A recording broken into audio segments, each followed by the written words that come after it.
नमस्कार मित्रांनो, ठरलं तर मग मालिकेच्या येणाऱ्या भागांमध्ये जबरदस्त ट्विस्ट आता आपल्याला पाहायला मिळणार आहे, कारण की आता अर्जुन आणि चैतन्य आणि सायली हे तिघजणही जेव्हा केसबद्दल डिस्कस करत आहेत त्याच वेळेला नेमकं प्रिया आता त्यांच्यामधलं रमेशबद्दलच बोलणं ऐकल्यानंतर प्रिया नागराज सोबत नेमका कसा प्लॅन बनवणार आहे, आता रमेशला भेटून प्रिया त्याला कशी पैशांचा लालूच दाखवून धमकावणार, त्यानंतर आता हे सगळं केल्यानंतर प्रिया स्वतःच्याच पायावर दगड कसा मारून घेणार आहे, कारण की जेव्हा रमेशला प्रिया मॅनेज करते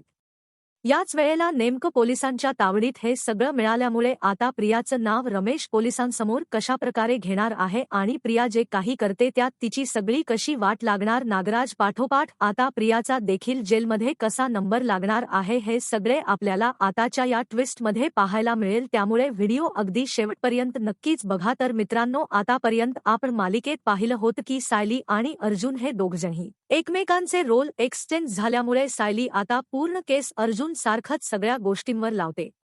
आणि ही जी नागराची केस आहे त्यामध्ये अर्जुनला सांगितल्याप्रमाणे एक मोठी घटना घडली, ती म्हणजे जो रमेश आहे ट्रक प्रोव्हायडर, तो रमेश या सगळ्या गोष्टींमध्ये इन्व्हॉल्व आहे. जर रमेशने कोर्टात साक्ष दिली तर मात्र खूप काही घडू शकतं असं अर्जुन आणि सायली यांच्या लक्षात आलेलं असतं आणि त्यामुळे अर्जुन सायली त्याच गोष्टींचा अगदी व्यवस्थितपणे विचार करत असतात.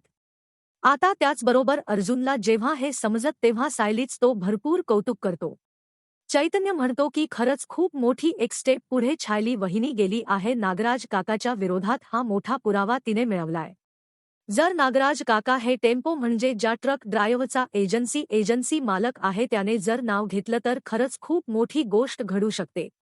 त्यामुळे आता अर्जुन आणि सायली हे दोघजणही विचार करतात की काही झालं तरी आता ही गोष्ट आपल्याला लवकरात लवकर शोधायलाच हवी. त्यामुळे चैतन्य हा म्हणतो की आपण पोलिसांना फोन केलाय, त्याप्रमाणे लवकरच पोलीस आपल्याला नक्कीच मदत करतील. म्हणूनच आता सायली आणि चैतन्य त्या केसबद्दल जेव्हा डिस्कस करत असतात ना, त्याच वेळेला त्यांचं जे काही बोलणं असतं ते सगळं बोलणं आता प्रियाने ऐकलेलं असतं. त्यामुळे प्रिया ठरवते की बापरे, हा रमेश आणखी कोण आहे, याच्याबद्दल मला नागोबाने कसं काही सांगितलं नाही आणि ही सायली हिला तर मी केसपासून डायव्हर्ट करण्यासाठी तिथे ऑफिसमध्ये गेली तर बरंच होतं असं वाटत होतं, परंतु अर्जुनच्या आणखी पेक्षा जास्त वेगाने ही काम करत आहे. नेमकं काय करायचं हेच तिला आता समजत नसतं, त्यामुळे आता ती विचार करते की काहीतरी करून एक प्रयत्न केला पाहिजे, तो म्हणजे की आता नागराजला हे सगळं फोन करून सांगितलं पाहिजे. खरं तर नागोबाच्या फोनची आता आपल्याला वाट बघितली पाहिजे. अर्जुन हा सायलीला म्हणतो की खरंच सायली म्हणजेच बायको, तुझं खूप मोठं कौतुक आहे. जर आपल्याला या माणसाबद्दल म्हणजेच रमेशबद्दल जर समजलं आणि तो पोलिसांच्या मदतीने जर आपल्याला लवकरच सापडला ना तर मात्र आपलं खूप मोठं काम सोपं होऊ शकतं आणि म्हणूनच सायली आता विचार करत असते की काही करून लवकरात लवकर त्या रमेशला गाठायचं. सावंत इन्स्पेक्टरांना देखील तिने ते सांगितलेलं असतं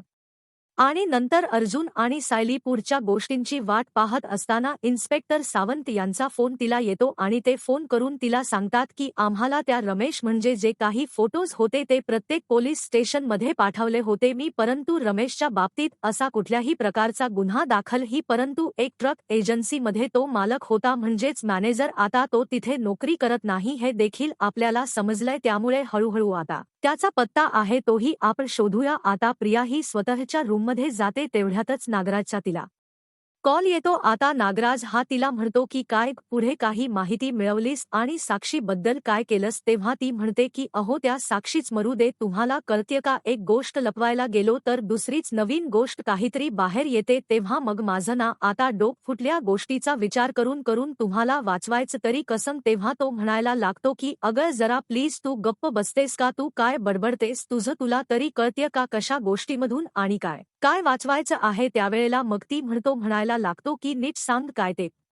प्रिया म्हणते की सांगते ऐका नीट. अहो हा रमेश कोण आहे, हा यांचं काहीतरी बोलणं सुरू होतं. सायली, अर्जुन आणि त्या मूर्ख चैतन्याच ते म्हणत होते केस संदर्भात काहीतरी बोलत होते, तेव्हा मी ऐकलं की हा जो रमेश आहे ना, त्या रमेशने काहीतरी म्हणे तुम्हाला ट्रक प्रोव्हाइड केला होता अपघाताच्या वेळी. आता हे ऐकल्यावर नागराजलाही जबरदस्त धक्का बसतो. नागराज म्हणतो की काय ट्रक बद्दल काय आहे, तेव्हा मग ती म्हणते की हो ट्रक बद्दलच आहे, म्हणजे हे सगळं जगाने बोलत होते. तेव्हा अर्जुनला हे सगळं कसं समजलं म्हणजे त्या रमेशबद्दल यांना माहिती कशी मिळाली तेव्हा मग आता लगेचच प्रिया म्हणते की मलाही काही कळत नाहीये या रमेश बद्दल कशी माहिती मिळाली असेल तेव्हा मग त्यावर नागराज विचार करतो की त्या रमेश बद्दल फक्त मला माहितला आणि ज्याने ॲक्सिडेंट घडवून आणला तो म्हणजे ड्रायव्हर बाबू त्यालाच फक्त माहित होतं मग हे सगळं त्या रमेश बद्दल कोणी सांगितलं सायलीला किंवा अर्जुनला तेव्हा आता हे सांगितल्यानंतर प्रिया म्हणते की मला खरंच माहित नाहीये मला कसं माहित असेल हे सगळं तेव्हा त्यावर नागराज म्हणतो की ते काही असेल तुला कसं माहित असेल म्हणजे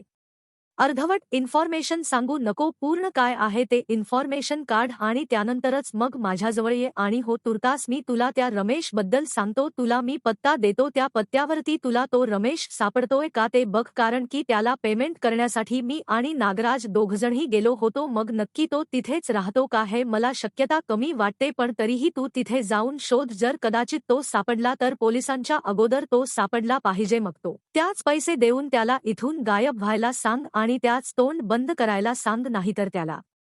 धमकी दे सरळ की त्याचा मर्डर वगैरे होईल असं काहीतरी सांग मग तो इथून पळून जाईल आता हे ऐकल्यानंतर प्रिया म्हणते की तुम्ही किती आणि काय काय काम देताय तेव्हा मग लगेचच नागराज म्हणतो की तोंड बंद ठेवायचं ना तुझं नाव घ्यायचं नाहीये ना मग हे सगळं करावंच लागेल आता हे ऐकल्यानंतर मात्र प्रियाचं तोंड बंदच होत ती म्हणते की हा ठीक आहे एका गोष्टीसाठी तुम्ही मला आता किती आणि कुठे कुठे अडकवणार आहात ना काय माहिती एक गोष्ट केली एक अपघातही साधाचा जमला नाही परंतु हजार झंझट आहेत असं म्हणून ती फोन कट करून टाकते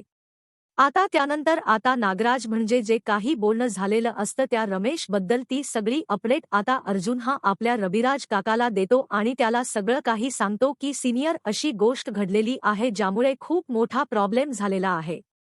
तेव्हा आता त्याला सिनियर विचारतो की म्हणजे नेमकं काय घडलं आहे तेव्हा तो सांगतो सगळी घडलेली गोष्ट की जो रमेश आहे तुमचा जो अपघात घडवला तो टेम्पो एनवेला दुरुस्त करण्यासाठी अवेलेबल नव्हता म्हणजेच खराब झालेला असल्यामुळे दुसरा टेम्पो हा नागराजने आणि महिपने ऑन द स्पॉट अवेलेबल केला काय होणार आहे प्रियाची पोलीस इन्स्पेक्टर कशी वाट लावणार आणि सगळं सत्य कसं बाहेर येणार पाहणं रंजक ठरेल अशाच अपडेटसाठीच नक्की सबस्क्राईब करा धन्यवाद